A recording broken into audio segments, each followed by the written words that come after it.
кеткен учурда үммөт бузукулукка бир маишатка, жашоонун кызыгычылыгына же дүйнөгө кирип кеткен мезгилде ким менин сүннөтүмдү бекем кармаса, сүннөтүмдү бекем кармап, сүннөтүмө амал кылса, фалаху ажру миати шахид, ал инсанга 100 шахиддин сообу берилет деп айтат. Алымдар айтат, ушул хадисти шарттаган алымдар айтат. Bir şahittin soğubu asman menen жерге батпайт дейт. Бирок сүннөттү тирилткен, сүннөттү бекем кармаган адамга 100 шахиттин сообу берилет, 100 шахит. Бир эмес, 100 шахит. Bir şahиттин сообу асман жерге батпайт. Келиңиздер, ошондуктан мен бүгүнкү жумада айтып турган сөзүм ушу болсун, пайгамбар алейхиссалам сүннөттөрүн бекем кармайт. Пайгамбар алейхиссалам сүннати заваид, сүннати адаттары бар. Сүннати буда, сүннати муаккада. Ошондой бир сүннөттөр бар, ошо сүннөттөрдүн баардыгын бекем кармайт. Сүннөт тууралуу илгерки алдындардан бир окуя эсиме түшүп кетти. Көп жерлерге барганда бул нерсени сөзсүз дайындалабыз, айтып берип атабыз, дагы айтып беребиз, зерикпейбиз. Себеп илгерки алдындардын, илгерки аулиялыктар, илгерки вали заттарды, илгерки алым пайгамбар Аллах Таалага жакын заттарды көбүнчө Кудайга жакын болуп, улуу мартабага чыгуусу ошол пайгамбар алейхиссалам сүннөтүнө болгон мухаббат себебинен болду. Sebep Hasan el-Basri rahmatullah bir hadis özünün kitabında zikir kılattı. Bu hadis Sahih Bukhari'de de gelir. Al hadis kaysı dese Peygamberimiz Aleyhisselatü Vesselam biz özümüz kadimki cep cüzden aşka vakti öte жақсы көрчүкен. Aşka vakti var mı? Biz yok. Oşo aşka vakti Sahih Bukhari'de gelgen hadis var. Peygamberimiz Aleyhisselam aşka vakti жақсы көрөтөр дейт. Ол aşka vakti жегенде şunday jeydiler, eğer bir tamakta aşka vakti oturgan bolsa аны кызып тауып издеп жейдилер дейт. Ашка вакыт ушунча даражада жакшы көрөт. Эми Хасан el-Basri рахматуллах өзүнүн китебинде ушул хадистин шартында айтат. Мен дейт, буга чейин дейт, ушул сүннөт, ушул хадисти окуганга чейин, ушул пайгамбар алейхиссалам ашка вакытты жакшы көрөт деген нерсени билгениме чейин дейт. Мен ашка вакыт анчалык табиятын сүйбөйм. Ашка вакыт анча жакшы көрүп сүйүп жебейм. Бирок Аллага касам, ушул хадисти окугандан кийин, ушул хадис менин кулагыма жетип келгенден кийин, менин эң сүйкүмдүү тамагым ашка вакыт болду дейт. Караңыз, биз жөнөкөй деп аткан бир нерсе, жөнөкөй пайгамбар алейхиссалам табияты сүйгөн, ашка вакыт жөнөкөй бир ашка вакыт тамакка кошулган ашка вакытты пайгамбар алейхиссалам жакшы көрөт дегенди угуп, илгерки алдындар ага кандай мухаббат койгон.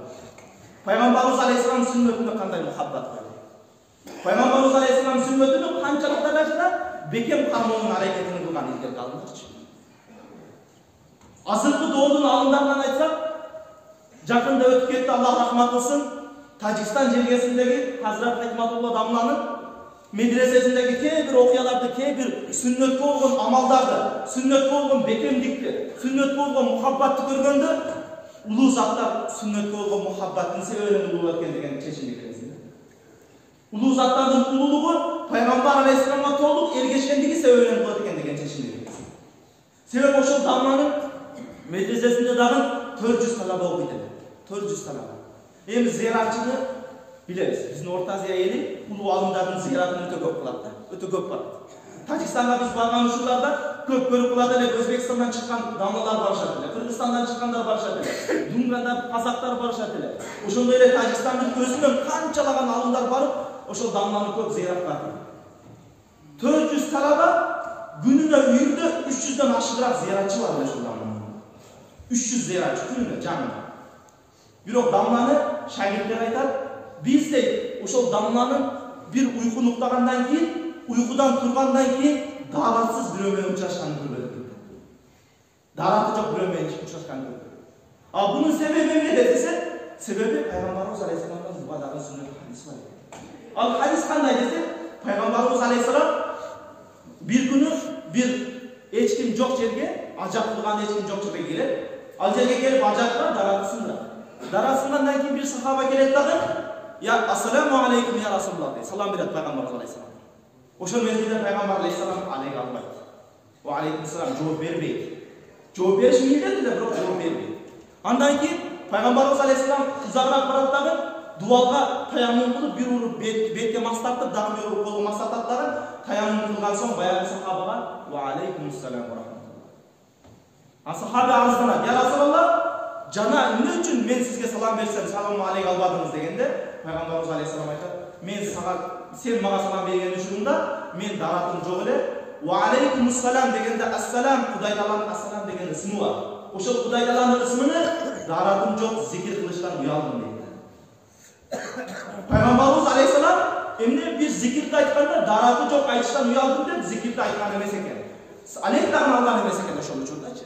Ошол сүннөткө тирилтүү максатында ошол дамылдардан көрдүк, ушундай даражада сүннөт болгон мухаббатты көрдүк да.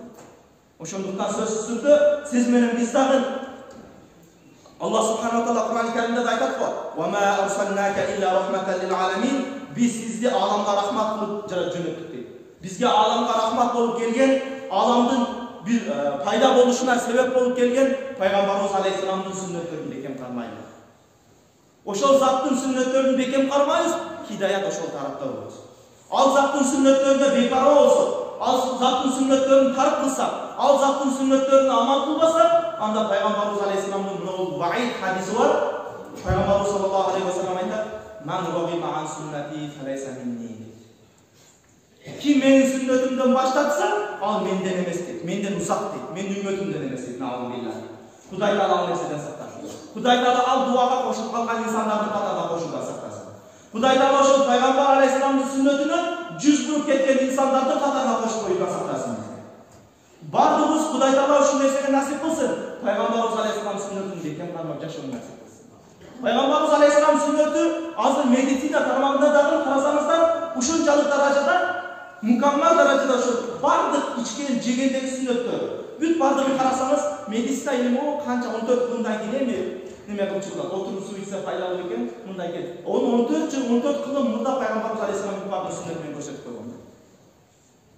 Büt bardık oşol insanın tabiatına jakşı olğanlığı üçün, insanın densoğluğuna jakşı olğan üçün oşol sünnetini Peygamberimiz Aleyhisselam kılıp görgözü sünnet kılıp ketdi. Anı atkarsak hiç kaçan inşallah araştırırız. Peygamberimiz sallallahu aleyhi ve sellem'den bir sünnetlerini as-sivak, misvak oldu. Misvak yönünde ben bir neçe hadislerde okudum. Peygamberimiz sallallahu aleyhi ve sellem